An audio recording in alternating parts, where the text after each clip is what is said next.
Pues mire, la verdad es que recuerdo que hace algunos años yo veía mucho las luchas, me gustaba mucho ver las luchas en la televisión, vi unas películas también de luchadores como contra las momias de Guanajuato, Santo contra el Doctor Malvado, cosas así por el estilo, ¿no? Pero la lucha libre no es algo que le guste mucho a mi esposa, ¿sí? Realmente, pues, y luego peor con ese comercial en la televisión que dice el niño, papá, mamá, ¿no han visto mi máscara? O sea, tampoco, o sea, ya no le gustan las luchas. ¿Sí me explico? Los que tienen oído para oír, oigan, pues. Entonces, y realmente nunca fui a la Arena México. Si acaso fui a un congreso, pero ahí no hubo ni ring, ni hurracarranas, ni nada por el estilo. Yo creo que lo que más me gustaba de las luchas era lo aparatoso de las caídas, ¿no? Los brincos, los saltos, el salto desde la tercera cuerda, ese tipo de cosas. Y cómo hacían tanto tango los luchadores, ¿no? Cuando los tiraban al piso y ellos mismos golpeaban el piso. O sea, ese tipo de cosas era lo que me atraía de las luchas. Pero pienso en esto, en Máscara contra Cabellera, cada vez que un cristiano a mí me dice, hermano, ya no estamos bajo la ley, sino bajo la gracia.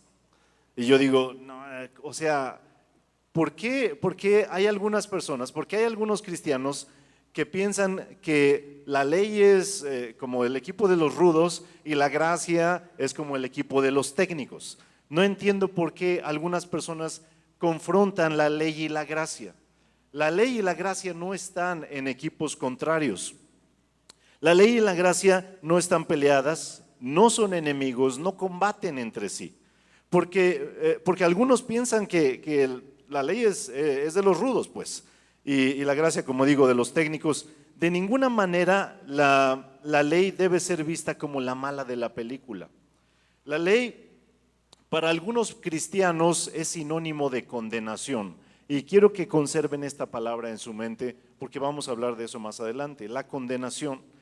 Y citan, como digo, mucho el versículo de Romanos 6:14, que dice, porque el pecado no se enseñoreará de vosotros, pues no estáis bajo la ley, sino bajo la gracia. Y ese es no sé, como unas palabras que muchos cristianos toman. Es que ya no estamos bajo la ley, estamos bajo la gracia. El pastor Andrés predicaba este domingo pasado respecto del asunto del diezmo y de cómo algunas personas separan y dicen, no, es que ya no estamos bajo la ley, sino bajo la gracia. Y de alguna manera, yo no sé por qué, pero de alguna manera la división que hay en nuestras Biblias de Antiguo y Nuevo Testamento es una división que algunas personas tienen en la mente, como que son dos cosas separadas, dos cosas diferentes, y no es así. Por alguna extraña razón, algunos cristianos identifican a la ley con, no sé, la parca o el tinieblas, y ven a la gracia y piensan tal vez en el santo, ¿no? O en el doctor Wagner. Creo que se trata sobre todo de una mala interpretación de este versículo. Primero vamos a reconocer que la ley sí señala lo que es el pecado. Eso quisiera dejar muy en claro. La ley sí señala lo que es el pecado. Dice Romanos 7:7. ¿Qué pues diremos? La ley es pecado en ninguna manera, pero yo no conocí el pecado sino por la ley, porque tampoco conocería la codicia si la ley no me dijera, no codiciarás. Entonces la ley me da el conocimiento de pecado. Romanos 6:23 también dice que la paga del pecado es muerte, mas la dádiva de Dios es vida eterna. Pero para los que han creído en Jesucristo, estas no son las últimas palabras. Para los que han creído en Jesucristo, para los que han acudido a la cruz, ellos no terminan con estas palabras, que la ley me da conocimiento de pecado. Esta no es su sentencia final, esto no es su veredicto. Y quisiera en estos minutos, con la ayuda del Espíritu Santo, por supuesto, tratar de que saquen de su mente el concepto de que la ley es mala. La ley en ninguna manera es mala. Si fuera mala, Pablo no diría en Romanos 7:12, de manera que la ley a la verdad es santa y el mandamiento santo, justo y bueno. Si tienen ustedes esa cita en su Biblia, Romanos 7:12, sería fantástico que la subrayaran. Que subrayaran esas tres palabras. El mandamiento es santo, es justo y es bueno. Digan conmigo santo. A ver, pues con un poco de ánimo, digan conmigo santo, justo y bueno. Ese es el mandamiento, santo, justo y bueno. Si la ley fuera mala, Pablo tampoco le diría a Timoteo, como le dice en 2 de Timoteo 3:16, toda la escritura es inspirada por Dios y es útil para enseñar, para redarguir, para corregir, para instruir en justicia. Pablo le dice a Timoteo, la ley es útil, la ley es buena, la ley es santa, la ley es justa. Pero, y por estos versículos, realmente a mí no me suena como que la ley fuera la mala, como que fuera la ruda, la sucia. Pero el tono de algunos cristianos cuando te lo dicen es que es como así lo perciben.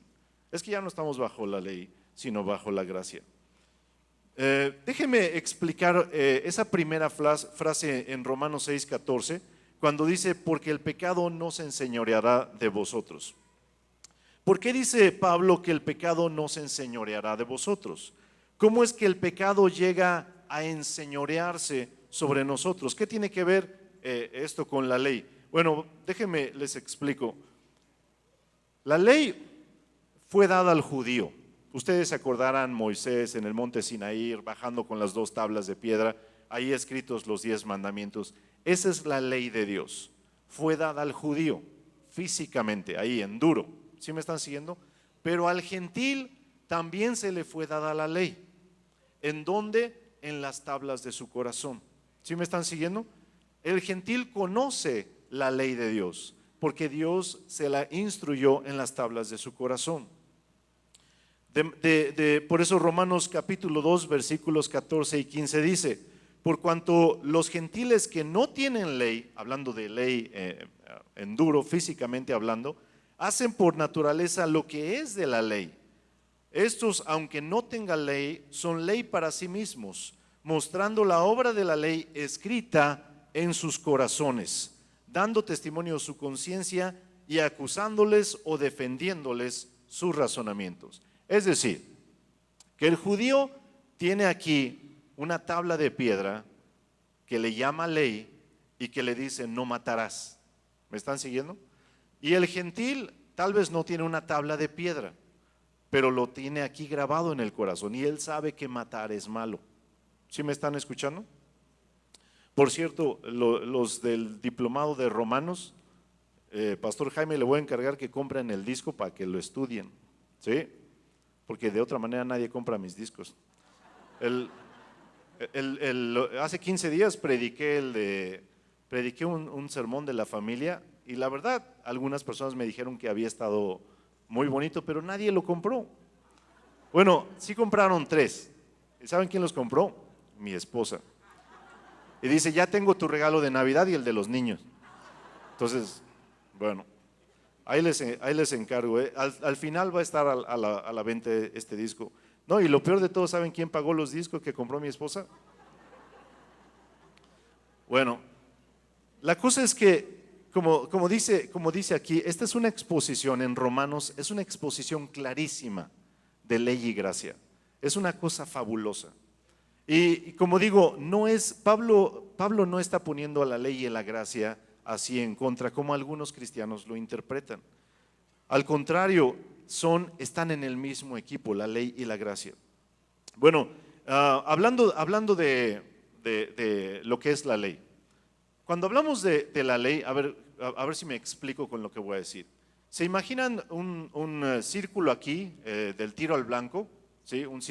Círculos concéntricos rojos. ¿Sí me están siguiendo? Ahora imagínense por acá a una persona con un arco y una flecha que va a disparar al blanco. ¿Sí me están siguiendo? Si la flecha sale así disparada y cae aquí abajo, antes de pegarle al blanco, la palabra griega para explicar esa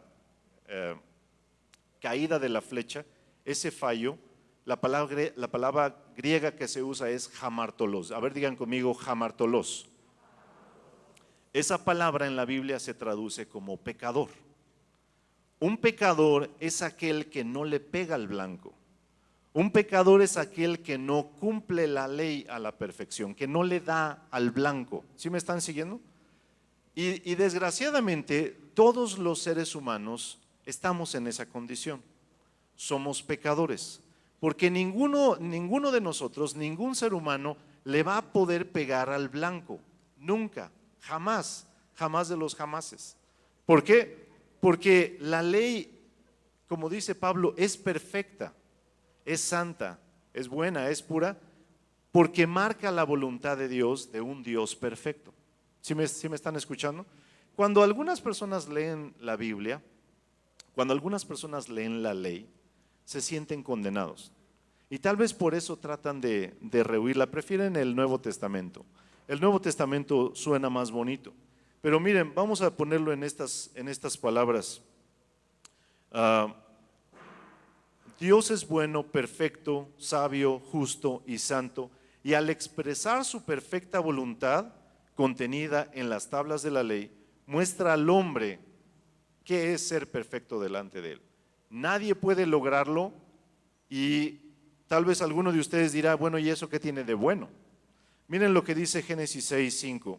Y vio Jehová que la maldad de los hombres era mucha en la tierra, y que todo designio de los pensamientos del corazón de ellos era de continuo solamente el mal. El pensamiento del corazón de los hombres es de continuo el mal y la maldad. David dice en el Salmo 14, versículos 2 y 3, Jehová miró desde los cielos sobre los hijos de los hombres para ver si había algún entendido que buscara a Dios. Todos se desviaron, a una se han corrompido, no hay quien haga lo bueno, no hay ni siquiera uno. Salmo 51:5, David mismo dice, he aquí en pecado he sido formado, en maldad he sido formado, en pecado me concibió mi madre. Isaías capítulo 1, versículos 5 y 6, dice, toda cabeza está enferma, todo corazón doliente, desde la planta del pie hasta la cabeza, no hay en él cosa sana, sino herida, hinchazón y podrida llaga. Todos estos versículos dicen la humanidad está perdida en el pecado, ¿sí? Romanos 3:23 dice, por cuanto todos pecaron, están destituidos de la gloria de Dios. ¿Cuántos pecaron? Ahora, tal vez alguno de ustedes piensa, bueno, ¿y eso qué tiene de bueno? O sea, que la ley nos acuse a todos, que la ley diga que todos somos pecadores, ¿eso qué va a tener de bueno? El asunto es que no solamente la ley apunta hacia mi pecado, pero apunta también hacia la solución. ¿Sí me están escuchando? La ley apunta lo que está incorrecto en mi corazón, pero al mismo tiempo apunta hacia aquel que iba a venir después a cumplir perfectamente la ley y conseguir para nosotros vida eterna. Estoy hablando obviamente de Jesucristo. La ley declara mi pecado y hace que mi pecado me domine, se enseñoree de mí. ¿Sí me están escuchando? Eso es para el hombre común y corriente.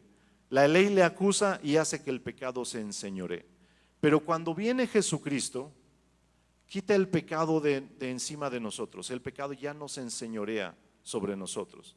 Y por eso Romanos 6:14 dice, porque el pecado ya no se enseñoreará de ustedes, puesto que ya no estamos bajo la ley, sino bajo la gracia. Lo que en realidad está diciendo es que el pecado ya no tiene potestad en mí. Yo les estaba dando una clase estoy dando una clase de Hebreos, de la epístola de los Hebreos, los jueves en la noche, y nos metimos por un instante en este punto, hablando de lo que Cristo consiguió para nosotros. Cuando Cristo murió en la cruz del Calvario por nosotros, nos libró de tres cosas. Digan conmigo, el diablo, digan fuerte, el diablo, el pecado y la muerte. ¿Cómo que nos libró del diablo? Cuando Cristo muere en la cruz, le quita al diablo el dominio que tenía sobre nosotros. Es como si ustedes lo quieren comparar con la historia de Faraón. Faraón y el pueblo de Israel, esclavos en Egipto, viene Moisés y se los arrebata al Faraón. ¿Sí me están siguiendo?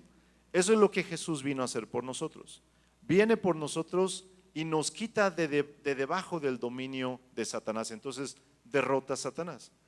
Además, los hijos de Israel en Egipto eran esclavos. Imagínense tal vez un grillete en sus pies.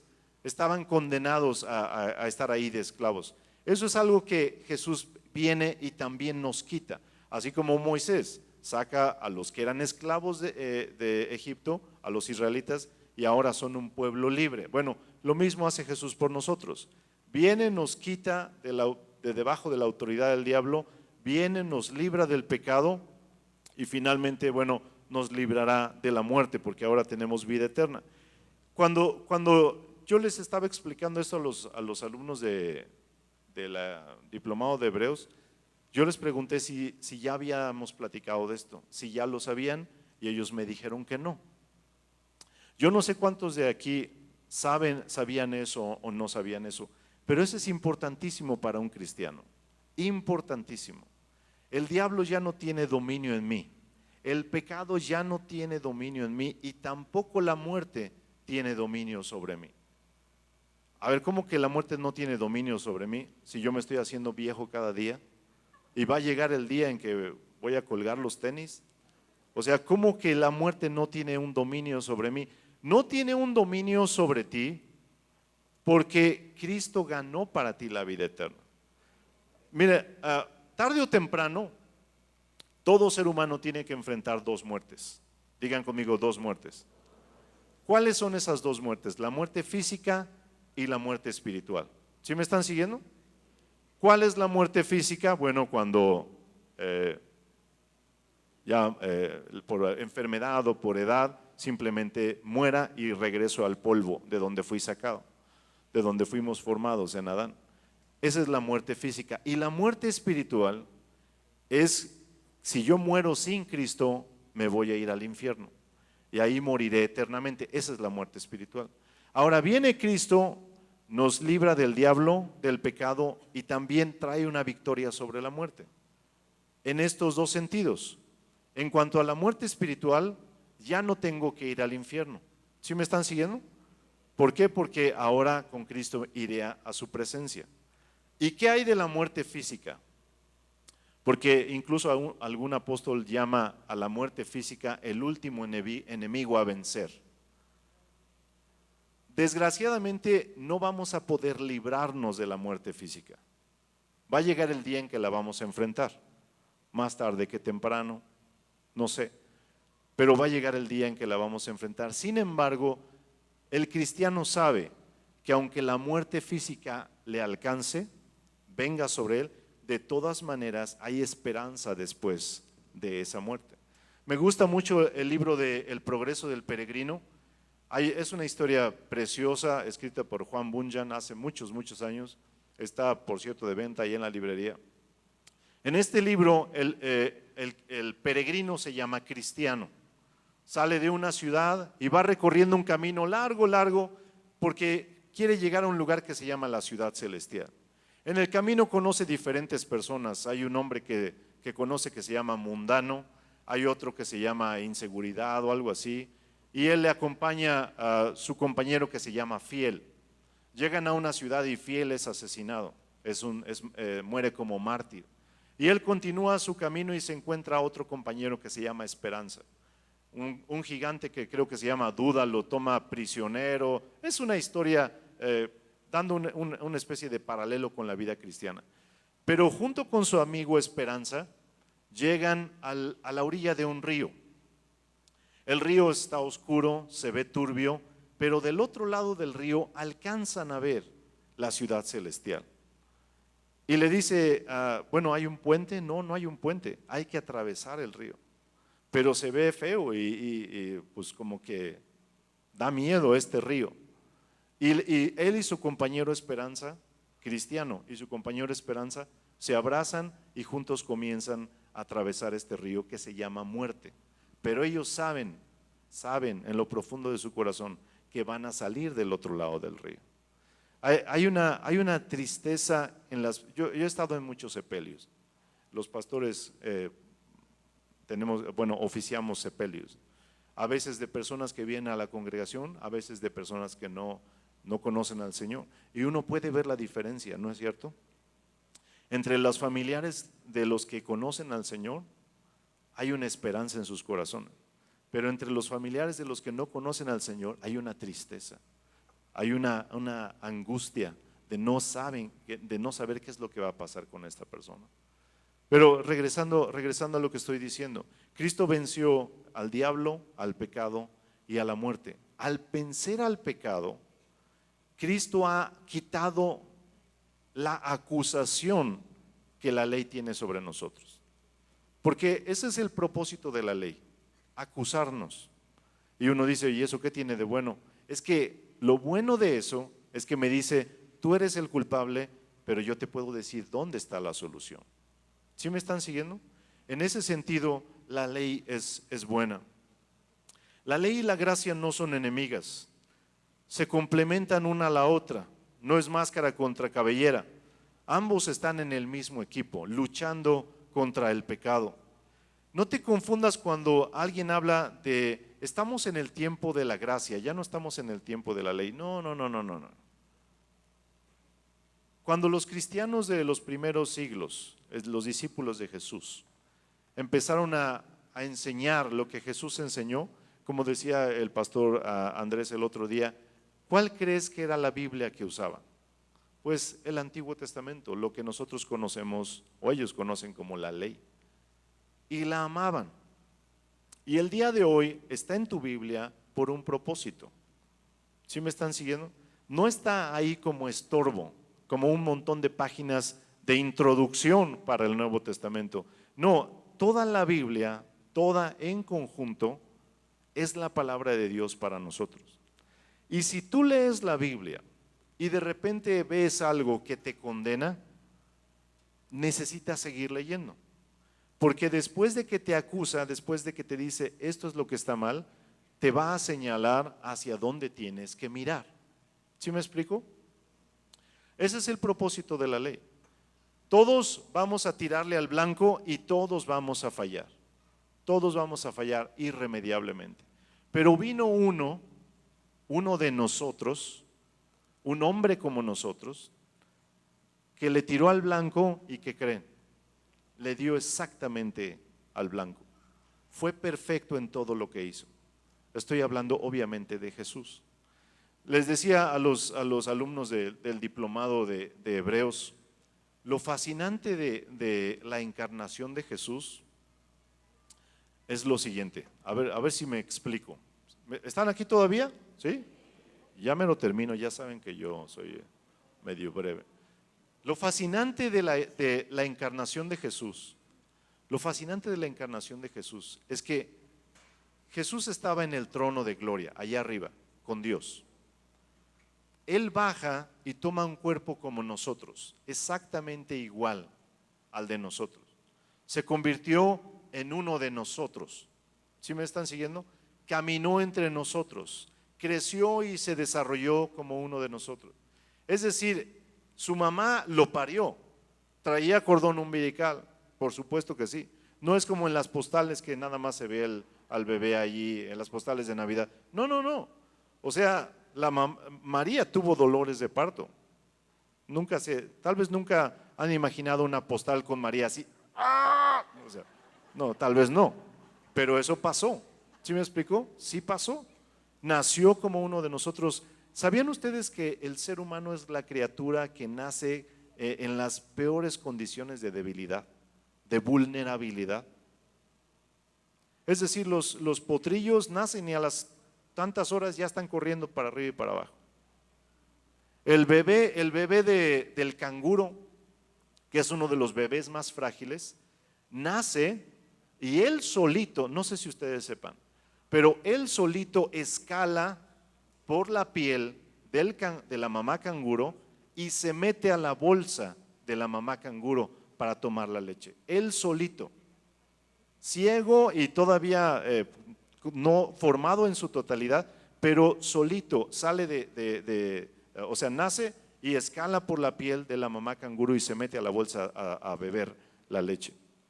El ser humano ni siquiera puede hacer eso.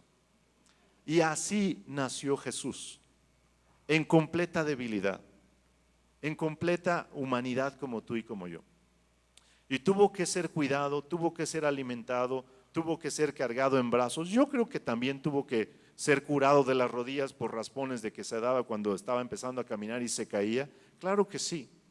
Pero lo fascinante del asunto es que él como hombre caminó sobre esta tierra de manera perfecta, cumpliendo la ley así, a pie juntillas, como dicen algunos, cumpliendo la ley a cabalidad.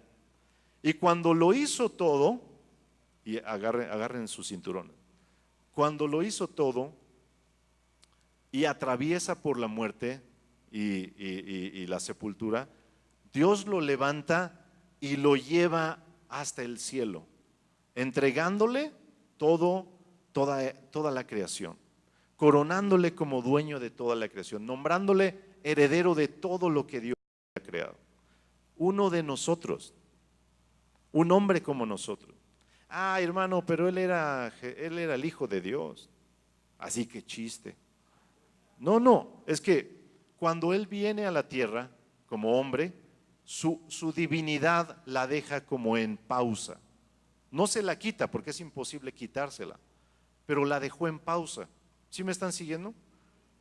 E hizo todo lo que hizo porque el Espíritu Santo vino sobre él para darle el poder para hacerlo. ¿Sí me están escuchando? El día que él se bautiza, ¿se acuerdan cuando se bautizó Jesús? ¿Sí? ¿Estuvieron ahí? No. Ah, lo han leído, ¿no? El día que se bautizó Jesús, el Espíritu Santo viene sobre él y le da el poder para hacer todo lo que hizo. Y el asunto es este. Logrando él hacer todo esto y yendo al cielo, nos entrega una salvación inmensa. Y junto con esa salvación nos da su Espíritu Santo y la capacidad de hacer las que él hizo. Por eso él dice: mayores cosas de las que yo hago, vosotros haréis. ¿Sí me están escuchando? Es increíble lo que él consigue al quitar de encima de nosotros toda condenación, toda acusación del pecado. Y si te gusta esa frase que está en Romanos 6:14, de que ya no estamos bajo la ley sino bajo la gracia, sobre todo tú deberías vivir como vivió Jesús. ¿Sí me explico? Porque al citarme estas palabras me estás dando a entender que sobre ti ya no hay ninguna condenación, sino la gracia que ha traído Jesús sobre tu vida y el poder y la unción del Espíritu Santo para caminar como Jesús. ¿Sí me están siguiendo? Ok, mucho necesitamos comprender respecto de la ley. Y obviamente no voy a tener mucho tiempo para platicar respecto de la ley, pero yo necesito como cristiano conocer la ley.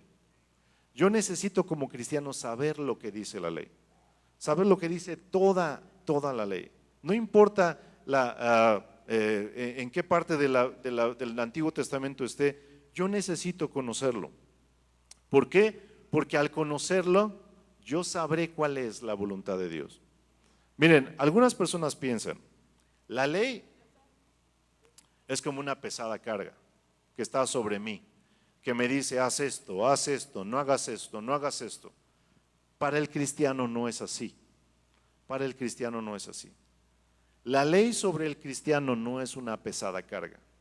La ley para el cristiano es un deleite y es algo que hará naturalmente. ¿Sí me están siguiendo? Porque viene Cristo sobre mí, viene su Espíritu Santo sobre mí y me da la capacidad de hacer lo que por naturaleza está en la ley. Porque cuando tú y yo nos acercamos a Cristo y nos da perdón y nos da de su Espíritu, hay un tremendo amor por Dios, hay una tremenda gratitud hacia Dios y un deseo que yo creo que es la oración más popular en la boca de todos los cristianos: Dios, yo quiero hacer tu voluntad. ¿Quién ha hecho esta oración? Levanten bien la mano, pues, que no los alcanzo a ver con la luz. Todos hemos hecho esta oración: Dios, yo quiero hacer tu voluntad. ¿Tú tienes la capacidad y el poder para hacer su voluntad? Por supuesto que sí. ¿Por qué? Porque el pecado ya no está condenando, ya no te tiene esclavo. La ley ya no te está condenando. Tienes su gracia, tienes su Espíritu Santo y le amas y quieres hacer su voluntad, pues tienes todas las de ganar. Tú caminarás en su voluntad y harás por naturaleza lo que está escrito en la ley. Pero entonces tienes que conocer lo que está en la ley.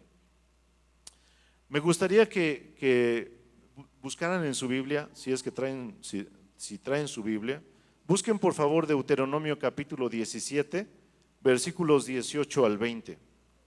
Deuteronomio 17, 18 al 20.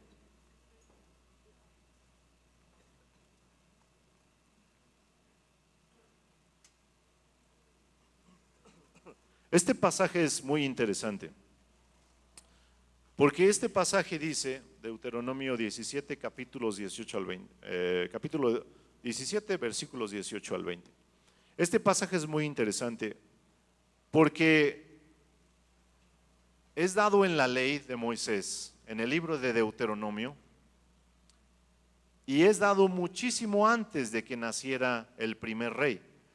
El primer rey de Israel, el primer rey legítimamente coronado fue Saúl. Para que llegara el día de su coronación, pasaron miles de años. En este momento estamos hablando de Moisés.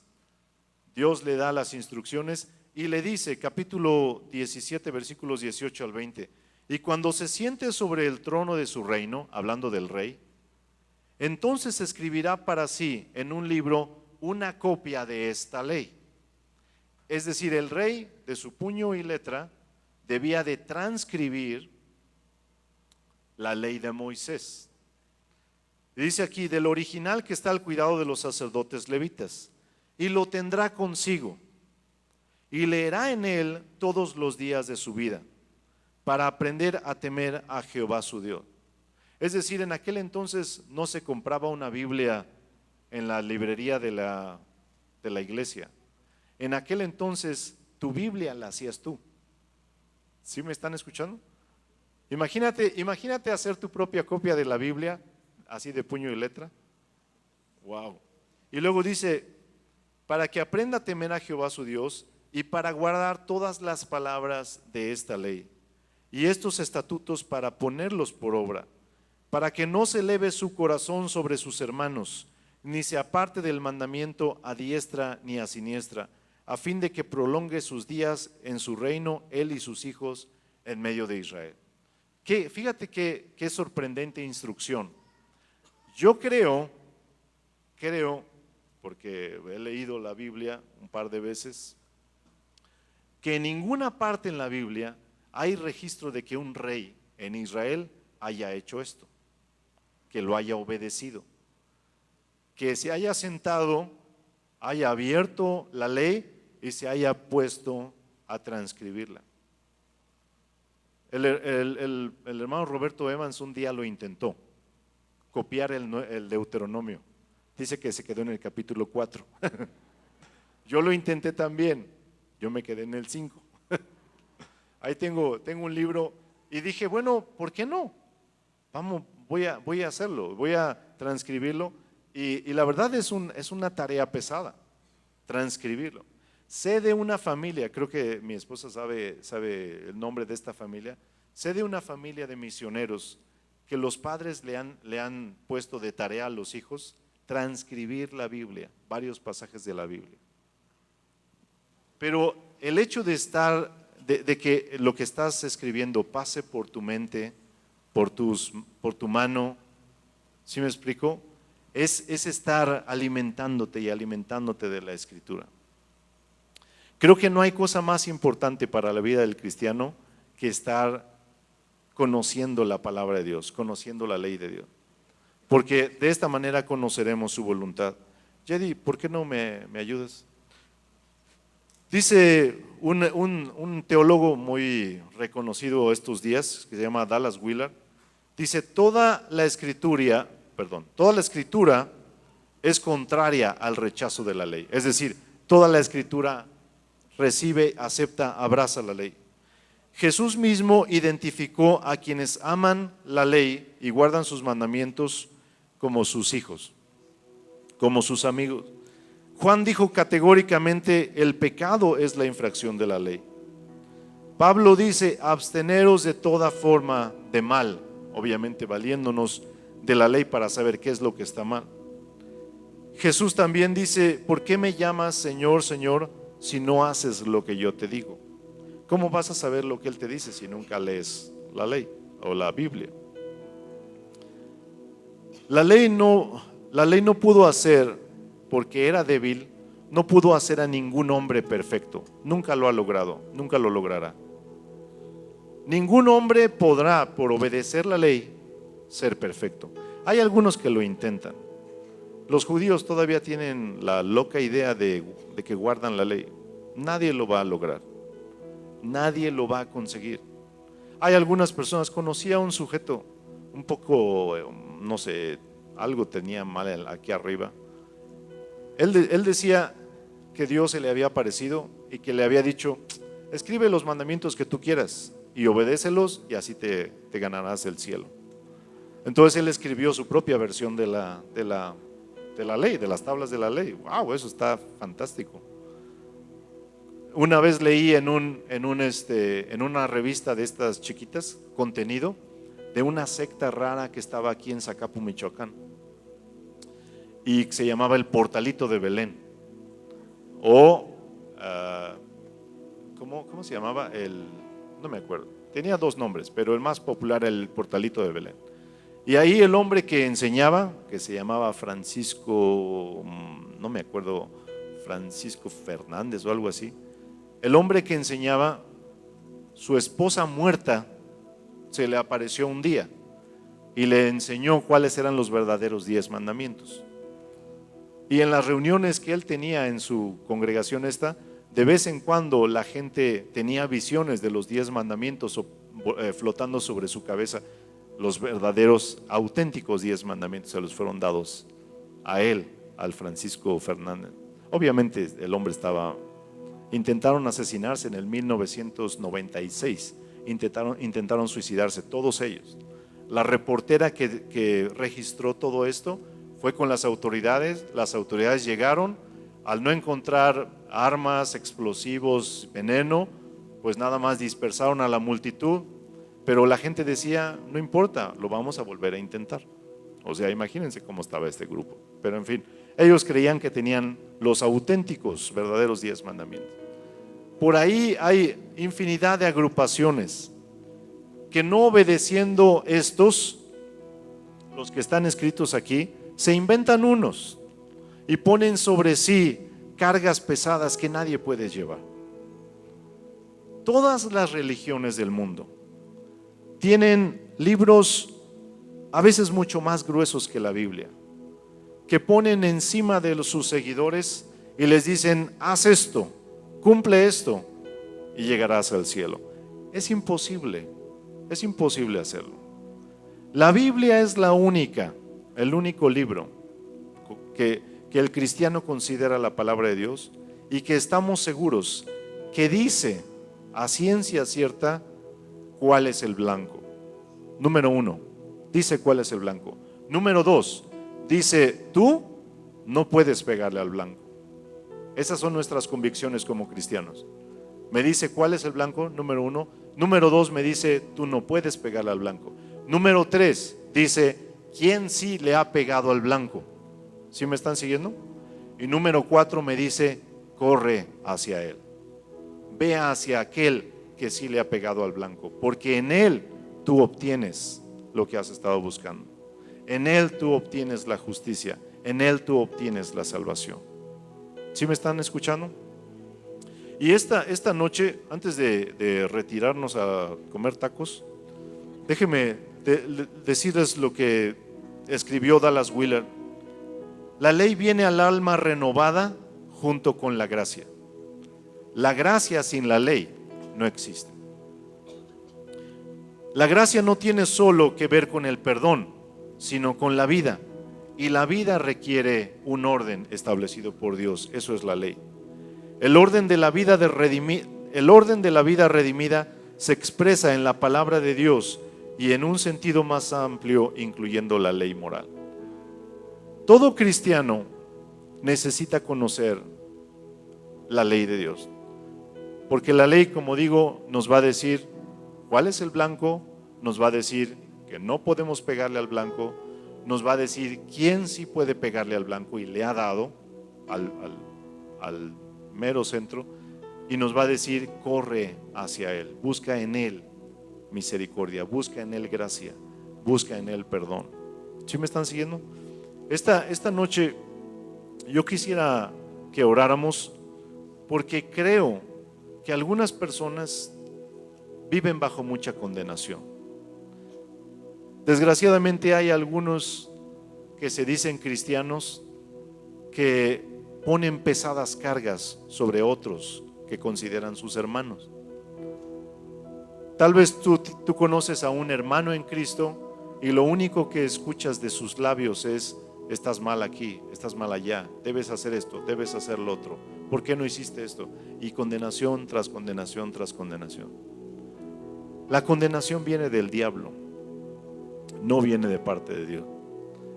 Hoy, esta tarde, me quedé así como, pues, impactado por una llamada. Me habló una hermana de aquí de la congregación. Me dice: pastor, necesito hablar con alguien, estoy desesperada. Y le digo: ¿qué pasó? Y me dice: pues es que yo creía que había perdonado a mi esposo.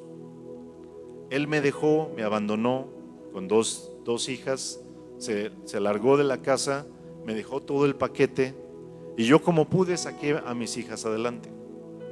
Y durante mucho tiempo he pasado por un proceso de perdonarle, o sea, continuamente. Y me decía: yo creía que ya lo había perdonado. Pero esta mañana, al platicar con mis hijas, por alguna razón, algo aquí adentro, como una herida, se volvió a abrir. Y sentí otra vez ese coraje, ese odio, ese rencor, ese resentimiento que sentía por él. E inmediatamente después sentí una tremenda condenación.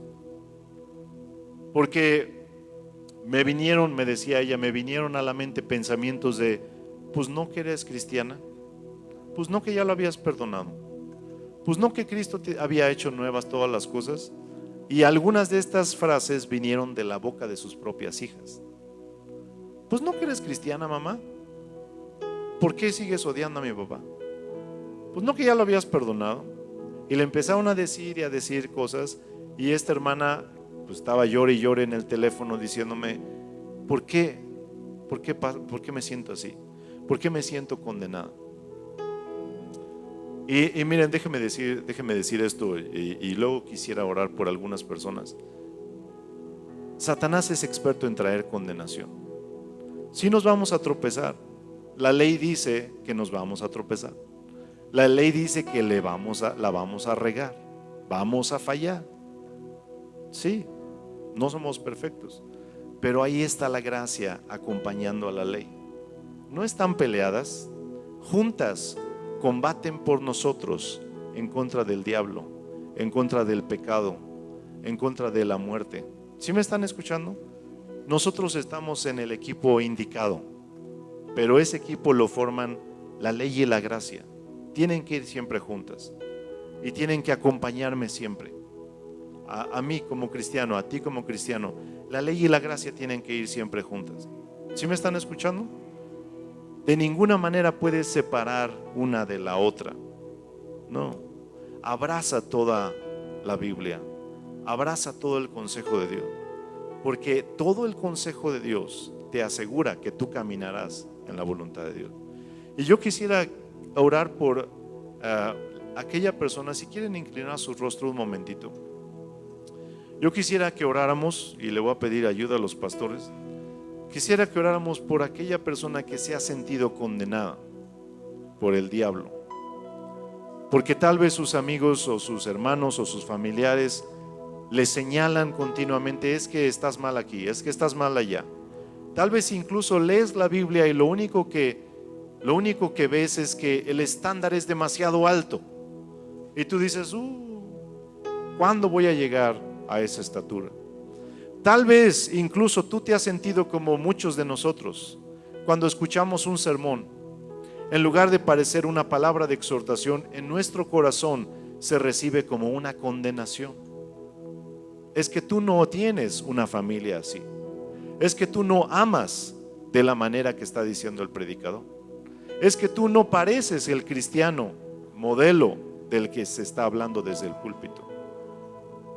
Este mundo de por sí, junto con el diablo, trae sobre todos los seres humanos una condenación tremenda. Pero la Biblia no está aquí para condenar a nadie. La palabra de Dios está aquí, sí, para señalar el error, pero también para darte esperanza. Y si tú te has sentido en algún momento, tal vez hoy mismo, sientes una condenación sobre ti, un peso de condenación, así con los ojos cerrados y los rostros inclinados, ¿por qué no levantas tu mano y me permites verte? Si tú te has sentido así, condenado, si incluso te da no sé qué cosa leer la Biblia porque dices, no, es que la leo y me siento peor.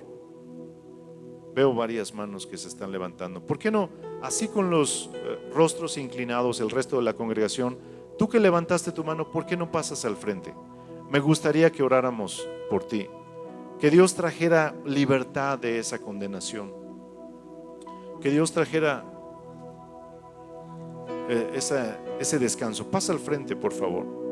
Pasa al frente. Si tú te has sentido, tal vez estos días, tal vez hoy mismo, tal vez esta semana, si tú has sentido un peso de condenación que dice, híjoles, hay mucho que tengo que recorrer, no soy el cristiano perfecto. Te voy a decir una cosa, ninguno de nosotros somos cristianos perfectos. Wow, sí son varios. ¿Por qué no, pastores? ¿Por qué no me ayudan a orar? Le voy a pedir a mi esposa que también me ayude. ¿Por qué no, si tú estás sentado allá, por qué no extiendes tus manos hacia acá, hacia nuestros hermanos aquí enfrente? Porque les voy a decir una cosa a las personas que están allá atrás. Tal vez estos días no estés experimentando condenación, pero tarde que temprano el diablo va a venir con esa, porque es una de sus armas favoritas. Cómo le encanta usar esa arma contra nosotros. Nos provoca la tentación y cuando caemos es el primero en acusarnos, el primero en decir, ahí está. Él es el verdadero rudo, si lo quieres ver así. ¿Por qué no levantan sus manos ustedes que están aquí al frente? ¿Por qué no levantan sus manos? Vamos a orar por ustedes. Señor, te damos gracias por la gracia que derramas sobre tu iglesia, la gracia que derramas sobre nosotros. Padre, porque tu palabra sí señala, Dios, cuál es tu voluntad, cuál es tu justicia a la que tú nos llamas. Y la pura verdad, ninguno de nosotros alcanzamos ese estándar. Pero por tu gracia, Señor, vivimos la vida cristiana por tu gracia, por tu misericordia, por tu favor. Padre, levanta toda condenación. ¿Por qué no me ayudan a orar los que están allá atrás? Vamos a orar por estas personas. Di conmigo, levanta esa condenación. Quite esa condenación sobre los hombros de nuestros hermanos. Levanta todo tipo de condenación, toda acusación que el diablo ha traído sobre ellos. Levántala, Señor. Levántala, Dios. Quítala de sobre sus hombros, Cristo. Quita toda condenación. Quita toda condenación, Señor. Derrama tu gracia, Señor. Derrama tu perdón, Dios. Derrama tu gracia, Señor. Derrama tu gracia, Dios. Derrama tu perdón.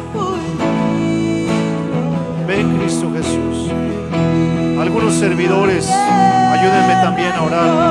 Algunos servidores pasen aquí al frente porque hay muchas personas. Ayúdenos a orar.